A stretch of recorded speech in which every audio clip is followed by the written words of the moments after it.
యేసుక్రీస్తు నామములో మీ అందరికీ శుభములు తెలియపరుస్తున్నాను. ఈరోజు వాక్య భాగాన్ని చదువుకుందాం. 91వ కీర్తన 11వ వచనం.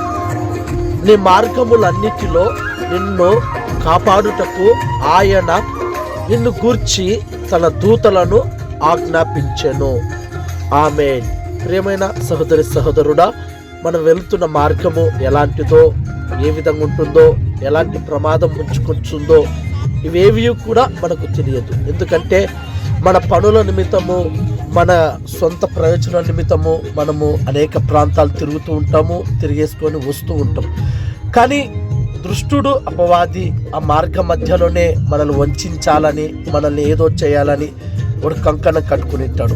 అయితే దేవాది దేవుడు వాని చేతికి మనల్ని అంటనివ్వక భద్రంగా కాపాడుటకు దేవుడు తన దూతలకు ఆజ్ఞాపించెను.